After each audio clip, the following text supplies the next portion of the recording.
The Cleveland Browns are right back in scandalous territory. But this time, it's not about injury lists, bad trades, or washed-up veterans chasing one more miracle. This time, it's about power. Behind the scenes, a quiet battle is unfolding, one that's putting the entire future of the franchise at stake. On one side, you've got a coaching staff obsessed with playing it safe, clinging to system-friendly veterans like Joe Flacco and playing hot potato with backups who offer zero spark. On the other, owner Jimmy Haslam, a man who sees something the coaches refuse to acknowledge. A 22-year-old rookie who may have his flaws, sure, but might also be the only one on the roster with real upside. His name? Shedeur Sanders. Now, let's get one thing clear early. Shedeur's not being held back because of ability. He's being politically benched. This isn't player development, it's strategic suppression. Because the real problem isn't Shedeur's mechanics. It's not game readiness. It's that he wasn't their guy. He's Haslam's bet. And rather than build around him, the coaches are going out of their way to prove him wrong and refusing to even let the kid fail on his own terms. But here's the twist. The fans see it now. The tension is no longer subtle. It's visible at press conferences, at practice reports, in cryptic interviews, and most of all, in how the reps are getting split. This isn't just frustrating anymore. It's sabotage. And in the middle of it all, Shedeur Sanders, quiet, composed, waiting for a moment that might never come unless something forces the issue. So today, we're peeling back the curtain. What's really going on in Cleveland? Why is the franchise burying its best shot at the future? And how long until that silent power struggle explodes for the world to see? You wouldn't even have to dig deep to find the dysfunction in Cleveland anymore. It's playing out in plain sight. There's a quiet war simmering, not between players, but between the coaching staff and the front office. Every press conference, every vague answer, every overly safe game plan speaks volumes. The signs are there. This isn't just a QB room trying to sort itself out. It's a power struggle over who gets to shape the team's future. The coaching staff is riding veterans like Flacco and Dillon Gabriel under the banner of experience and system knowledge. But what they're really doing? Protecting what they've built, even if what they've built is failure. Meanwhile, behind closed doors, owner Jimmy Haslam is watching closely. And unlike Stefanski and his crew, Haslam isn't panicking over job security.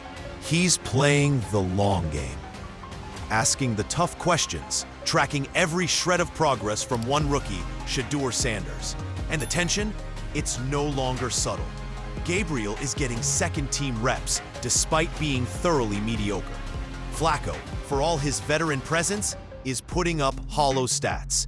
And yet, Shedeur, a player the owner believes in, is chained to third-string packages and garbage time slots, where failure is practically scripted. But this drama isn't fueled by performance. It's rooted in insecurity. The staff didn't draft Sanders. They didn't endorse him. And if he succeeds, they'll have to admit they backed the wrong guys. So instead of letting the most talented QB on the depth chart learn through action, they're burying him to protect their own narrative. Which raises the question, how many L's does it take before the truth can't be hidden anymore? Let's talk about that preseason stat line. -27 yards, 5 sacks, 0 scoring drives. Sounds brutal, right? That's what the headline said. That's what the talking heads ran with. Bust, not ready, overhyped. But step back for just a second and really look at the situation. Shedeur didn't fail. He was set up to. Let's break that down. Day of game script? Vanilla. Offensive line? Mostly third stringers who couldn't block a breeze. The receivers? Backup guys trying to make the practice squad, not starters with real chemistry or talent. Every snap Shedeur was handed looked more like a trap than an opportunity. And the 2-minute drill? The one chance he had to find rhythm, to command the huddle, to show the spark that got him drafted? Gone. Yanked. coaches pulled him when it mattered most, claiming situational reps management. Come on, that's not development, that's damage control. Let's talk about that preseason stat line. Negative 27 yards, 5 sacks, 0 scoring drives. Sounds brutal, right? That's what the headline said. That's what the talking heads ran with. Bust, not ready, overhyped. But step back for just a second and really look at the situation. Shedeur didn't fail. He was set up to. Let's break that down. Day of game script, vanilla. Offensive line, mostly third stringers who couldn't block a breeze. The receivers, backup guys trying to make the practice squad, not starters with real chemistry or talent. Every snap Shedeur was handed looked more like a trap than an opportunity. And the 2-minute drill, the one chance he had to find rhythm, to command the huddle, to show the spark that got him drafted, gone, yanked. Coaches pulled him when it mattered most, claiming situational reps management. Come on, that's not development, that's damage control. Because while the Browns coaching staff keeps pushing safe narratives, Flacco knows the system, Gabriel is efficient, blah, blah, blah, Haslam is quietly doing what real owners are supposed to do, project the future. And in that future, he sees one name with actual upside, Shedeur Sanders. Reports say Haslam's been attending practices religiously, requesting updates, watching film. He's not just passively observing, he's engaged. And from everything we're hearing, he likes what he's seeing. Not polished, not perfect, but something real, something that can't be coached. You know what that is? That intangible presence, the same spark people saw when Josh Allen was raw and reckless. The same, he might be more than this, vibe Lamar had when critics said he should change positions. The same someday promise Mahomes carried while sitting behind Alex Smith. Haslam sees that in Sanders. And that's what's driving this internal conflict. Because the coaching staff, they want job security. They got 9 wins circled on a dry erase board and are praying it's enough to survive the year. But Haslam? He's playing chess while everyone else is playing checkdowns. Owners invest in futures. Coaches panic over Sundays. So when one group sees Shedeur as a risk and the other sees him as a long-term asset, you get exactly what Cleveland's dealing with right now.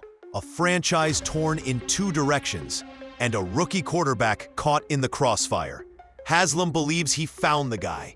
Now the only question is, will the people he's paying to run the team ever see it too? This is not just a quarterback controversy. It's a full-blown power struggle inside the Browns organization. On the surface, it looks like a coaching decision. But peel back the layers and what you find is a silent war over control. And Shedeur Sanders is the battleground. Head coach Kevin Stefanski and his staff are gripping tight to the one thing they think will protect them, the status quo. They're rolling with safe bets, conservative calls, and short-term thinking.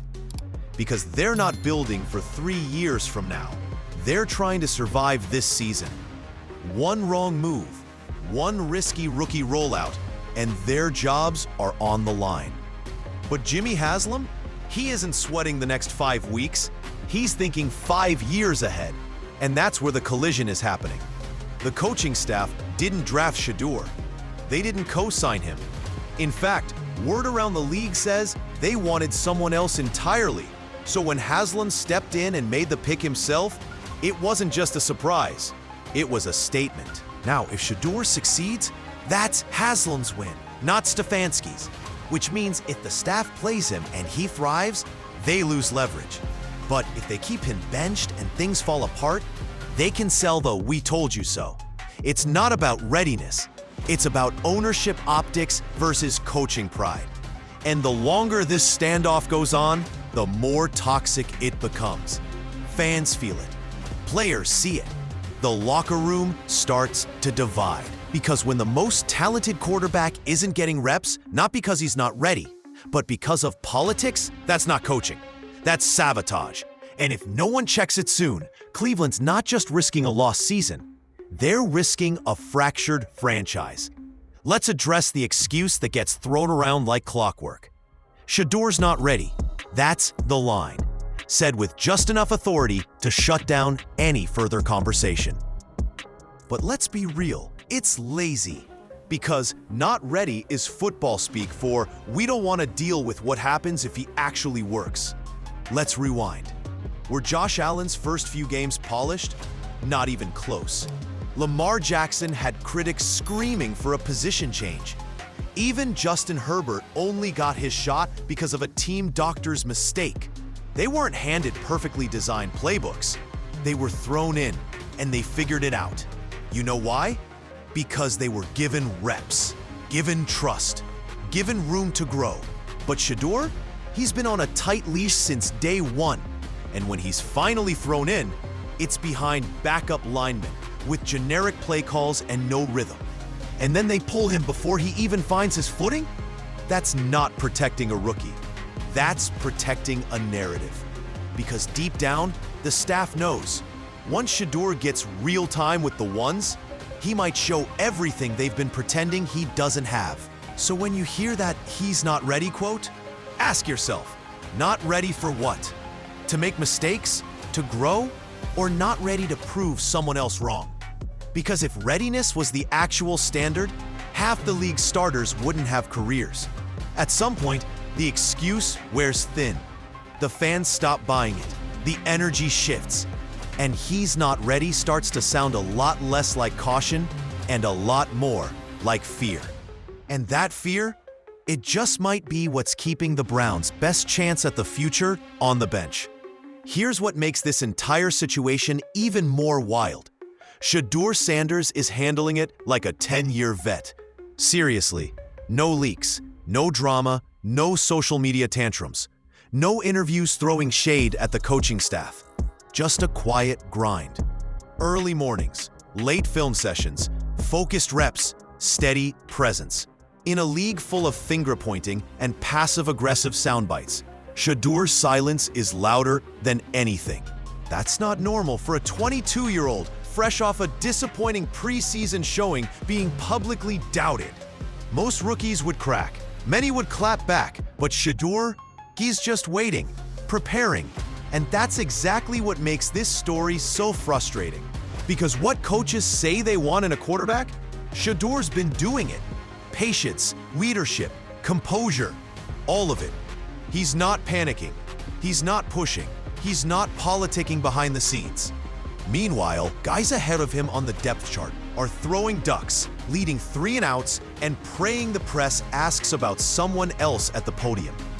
Yet somehow, the guy showing the most professionalism, the guy built for that QB1 pressure, is the same one getting the least opportunity. And maybe that's what makes this so hard to watch, because Shedeur's doing everything right and still getting nothing in return. If this coaching staff truly cared about building a quarterback instead of managing optics, he'd already be out there. Because this isn't just about throwing a football. It's about showing you belong, even while the system quietly bets against you. And if Shedeur can handle this moment with this much class, just imagine how he'll handle it when he finally gets the ball. You can feel it, right? That slow build, that pressure rising every week. Cleveland's not just tiptoeing toward a decision, they're sprinting toward a breaking point. Another loss, another bland offensive showing.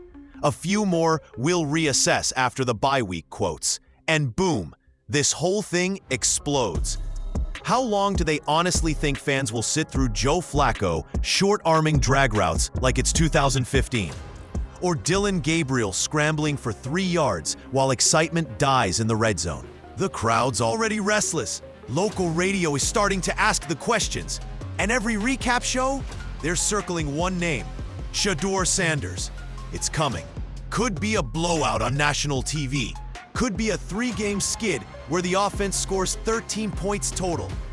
Could be an anonymous locker room leak that sets media fires ablaze. Whatever the trigger is, it's near.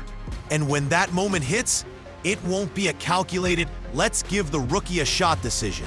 No, it'll be desperation. It'll be survival.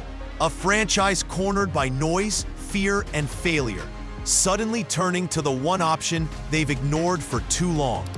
But here's the twist no one's ready for. Shedeur is. Every rep, every practice, every moment of preparation is adding fuel to a debut that's going to feel inevitable.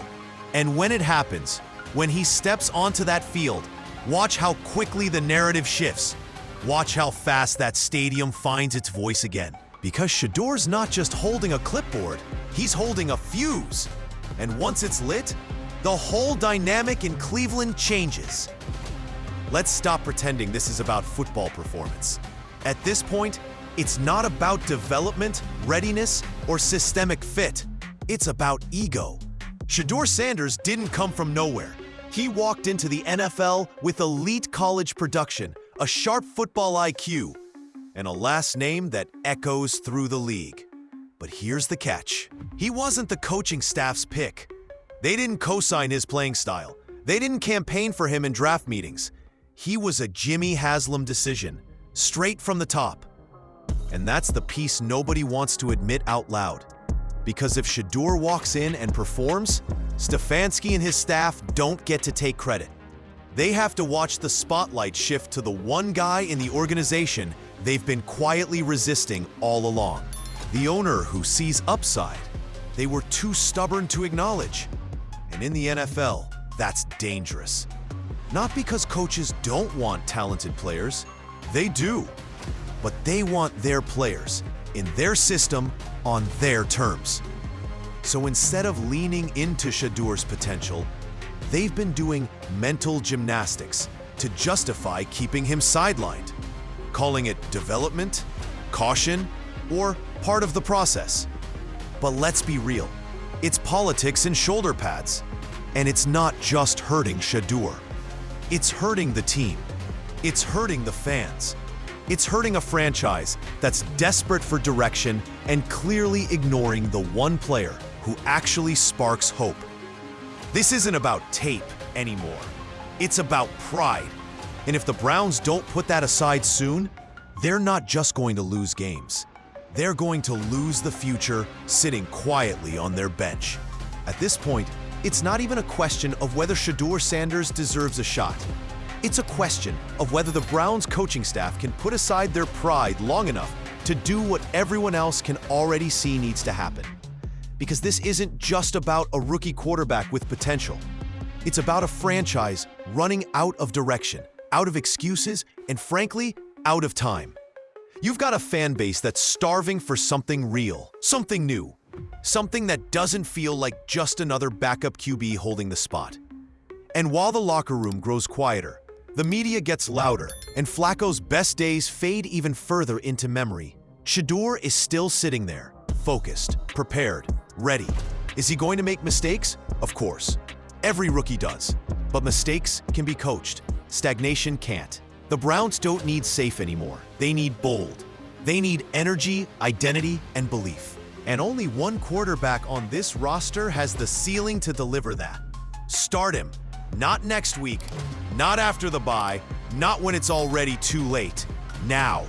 Because if this coaching staff waits until the walls cave in, if they keep clinging to control while hope walks out the door in cleats, then don't be shocked when Jimmy Haslam makes them the next ones out.